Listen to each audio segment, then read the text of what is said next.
Hello everyone and welcome to another transfer update with me, David Lynch. These keep coming thick and fast at the moment. That's got a lot to do with the fact that loads is going on at Liverpool at the moment during this transfer window. A really busy and crazy period. We'll get straight into it. The big news obviously is that Fabinho won't be travelling on that pre-season training camp to Germany with the rest of the squad. He's been left behind after a £40 million bid was received from Al Ittihad. We'd seen reports that this was being planned over the last few days and now it's finally come in and the decision has been made to leave Fabinho behind, as I say, and now he gets to sort out his future, and it very much looks like he's going to be on his way to the Saudi Pro League along with a host of other Premier League stars who've made that move this summer. Now, obviously, he's been such a big part of what Jurgen Klopp has done at Anfield since he came in. You know, a huge part of the success. One of the big catalysts, in fact. He was signed in the aftermath of that Champions League defeat in Kiev, wasn't he? And then turned Liverpool into a winning machine, really. Been incredible. But I think if you take a step back and look at this really from a cold, hard business perspective, I think you've got to say that a £40 million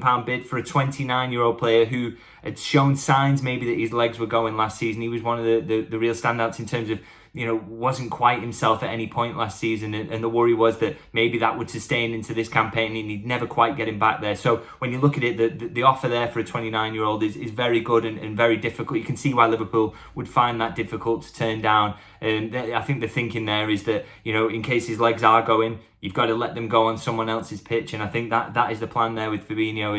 Is maybe, you know, for him, he doesn't maybe feel as well that he can reach the heights that he has in the past. So maybe go to a weaker league, and obviously the sums that are being earned out there are obviously a huge draw for him. So for Liverpool, possibly a little bit of a no-brainer to let him go. But obviously, if you let a player of that importance, or who has been that important down the years, then that leaves you with another issue entirely, which is that you've got to replace them in some way. Now, we know from earlier in this summer that Liverpool have been looking at Romeo Lavia at Southampton for quite a while. Obviously, he is a pure holding midfielder in a similar mould to Fabinho, and you can see how they will be sort of like for like swap almost. Obviously, very different age profiles, 10 years difference in fact in the two of them. But in terms of pure profile, in terms of the footballing characteristics that they bring to the team, they're very similar. So, you know, I think that's very much one to keep an eye on at the moment, whether Liverpool really step up their interest. We know there's been some reluctance there in the past that £50 million price tag that Southampton have put on Romeo Lavia, that is putting off Liverpool a little bit, but obviously they're gonna net a huge amount of money here for Fabinho, so maybe that just pushes them over the line in terms of pushing for that one. But I think, you know, we're also hearing from the Liverpool side of things that there are other targets being considered, because I think the huge thing about Lavia was that, okay, were Liverpool to sign him this summer and you still had Fabinho around, you've got a really nice balance of ages there. Fabinho could really help blood him and help him get used to how Liverpool play in that position and what the demands of the manager are. But now you'd be throwing a 19-year-old straight into the mix and expecting him to hit the heights of a peak Fabinho, and that is a big ask of him. So we're seeing other names now coming out as links to in terms of possible midfield signings that Liverpool could make if Fabinho is to complete that move to Saudi as we expect. And there are three extra names on top of Lavia who we already know that are apparently under consideration. They are Kalvin Phillips at Manchester City, Sofyan Amrabat, who is at Fiorentina, and Ryan Gravenberch, a link from earlier in the window. Obviously, he's at Bayern Munich.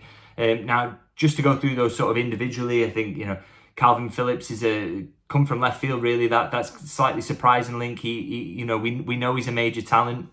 Didn't quite work out from his City last year, barely got in the team. I think there were question marks over his fitness from Pep Guardiola, though he had come with a slight injury as well, so maybe that was part of the problem. So, you know, there's a lot you can see in him as a player that you could think would appeal to Liverpool. He can play in that single pivot, which is what Liverpool like from the number 6. They don't like to play with a double pivot. They prefer someone who can cope in that central position on their own.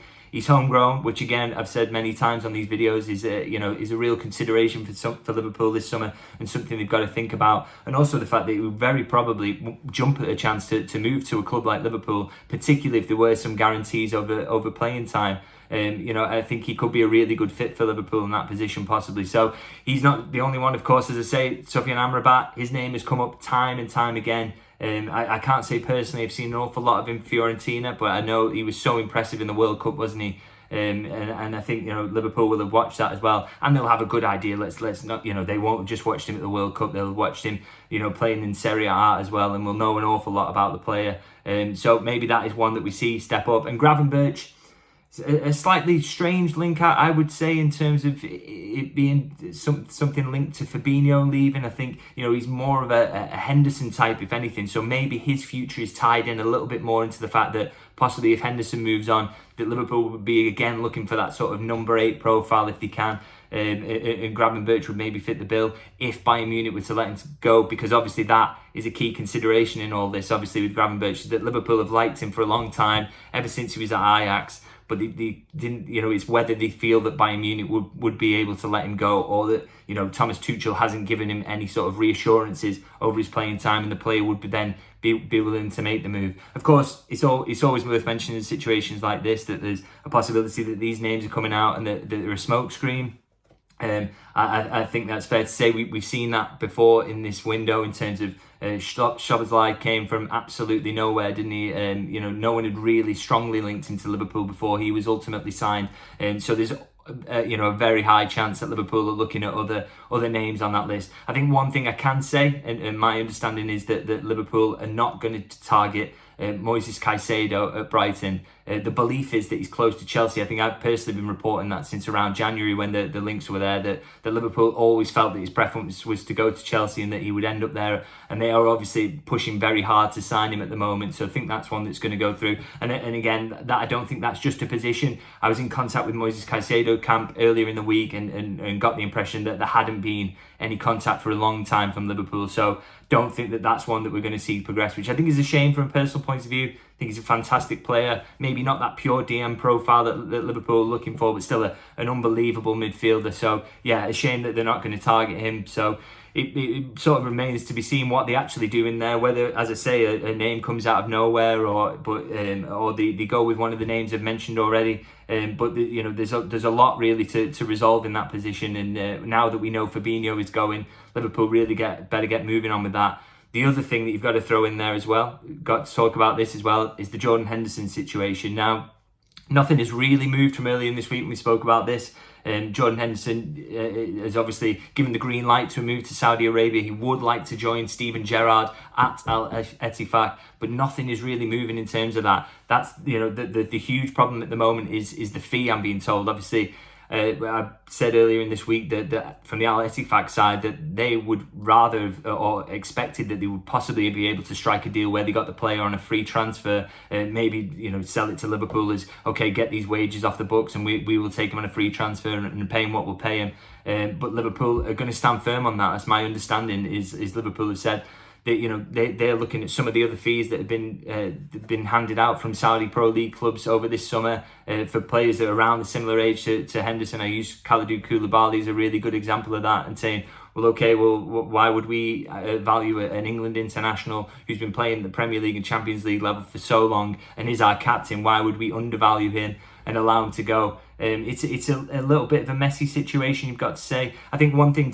that's worth clarifying is there's been some confusion from supporters over, okay, well, if they're going to pay him £700,000 a week, which is the reported wage out there, then why can't they stump up the cash for transfer fee? One thing that maybe will throw a little bit of confusion in, and this is just to give you a good insight, I suppose, in terms of the difficulty of being a journalist and different sources saying different things and how we've got to wade through that. And I would emphasise this is something maybe I wouldn't write, but I will share with you because I think it's interesting.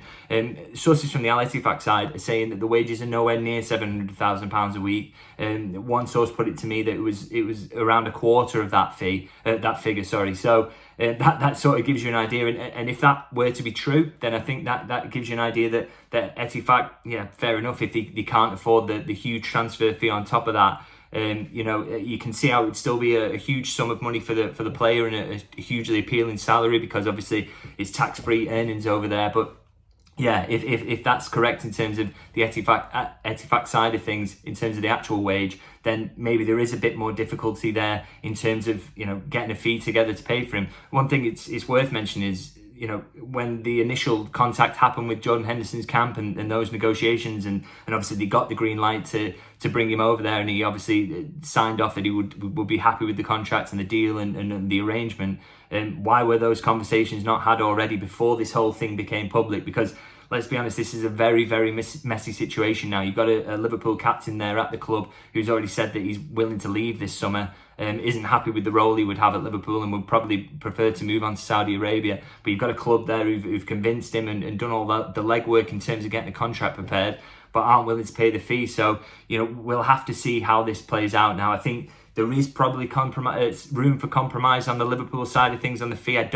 I think if, the fee that's being bandied around is Liverpool would expect around 20 million. But I think if they could get somewhere nearer to that, or somewhere between the 10 million to 20 million mark, and everybody ends up happy, and as I say, they do get the wages off the wage bill, then maybe there is some room for a compromise there. But it's a difficult and a messy situation, and I think one that Liverpool and Jurgen Klopp will hope for a resolution over as soon as humanly possible, because this is the pre-season period. It's so important in terms of building up fitness and having a look at what the squad and working on tactical concepts for the new season, and all that work's got to be put in. And we know this for a fact because Jurgen Klopp had flipped the way that the pre-season was set up this time around. A trip to Europe and a training camp there where the real work can be done, and then later a trip to Asia where, yes, there's more work to be done, more training sessions, but also you've got those other sort of commercial interests where you've got it, it can kind of disrupt the training schedule from time to time. So he knows this period's absolutely vital, and he would kind of like no distractions whatsoever. But obviously, it's just not quite playing out in that way at the moment, particularly with the Jordan Henderson situation. So I'm sure there's absolutely plenty of twists and turns to come on that one yet, and we'll try and keep track of it. And so many more developments. Can Al Ettifaq make this happen for Jordan Henderson, or does he end up having to stay and then Liverpool know what they're looking for in terms of midfield targets, just the one midfielder extra that we would maybe need? So many questions to answer. We'll, as I say, we'll keep track of this going forward, and the best way to sort of keep track of it and follow this along with me is to of course like and subscribe. And before I end this video as well, actually guys, I'd like to say, if with the channel being new, if you've got any suggestions for content you would like to see going forward in terms of when the season starts in particular, what sort of things would you like to see from press conferences, from matches, then I'm absolutely all ears, because I want you guys to enjoy it, what I'm doing, and I want it to be videos that you really want to see. So yeah, please do let me know in the comments, and as I say, like and subscribe, and I'm sure I'll be back for one of these very, very soon.